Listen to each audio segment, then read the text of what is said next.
Yes, what's up mga Lodi, si Biradams ito. Yung hindi pa nakakapag-subscribe sa akin channel, do subscribe para naman lagi kayong updated sa aking mga ina-upload. Huwag na po natin patagalin pa. Ayon kay Trillanes, dapat po daw na magsanib ang mga oposisyon gaya ng Piklawan at Marcos supporters para daw malabanan o patapatan ang pagbabalik ng mga Duterte sa plano nilang pagtakbo sa susunod na halalan. Panoorin natin. Ngayon ang isang dating senador kung saan balak nilang pagsamahin ang tradisyonal na oposisyon at Administrasyong Marcos. Gusto kasi nilang pigilan ang pagbabalik ng mga Duterte na tatakbo raw sa susunod na halalan. Nasa frontline ng balitang yan, Simon Gualvez. Iba't ibang puwersa, I am encouraging the pink forces to consider forging a tactical alliance with the Marcos administration nang sa ganon masigurado natin hindi mangyari ang senaryo na yan. Malayuni team na alyansa ngayon ang isinusulong ni dating Senador Antonio Trillanes IV para tapatan ang paghahayag ng plano ng mga Duterte na tumakbo sa Senado sa 2025 midterm elections.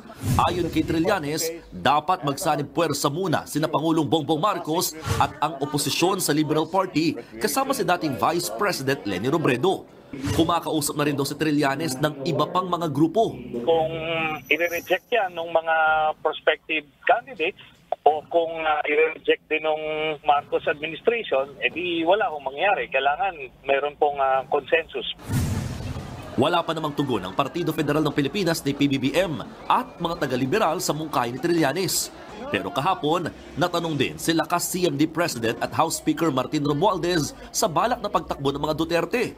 Ang sagot lamang niya, well, it's a democratic nation that we live in, so any Filipino has the right, provided that they have the proper qualifications to seek for higher office po. Sa ngayon, tila pumupuronta ng oposisyon ng mga Duterte.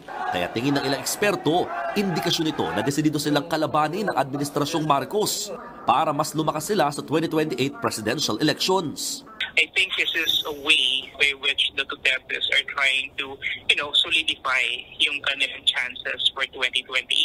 And we know for a fact that President Duterte is a master in this political chess game. Alam niya kung paano lalaruin yung kanyang mga political rivals or political opponents. Dumistansya naman si Vice President Sara Duterte nang tanungin kahapon tungkol sa senatorial lineup ng PDP na partido ni dating Pangulong Rodrigo Duterte. Wala pa'y istorya about sa mga senator candidates. Hindi ko pinag-iisipan ang partido at hindi ko pa pinag-iisipan ang politika ngayon.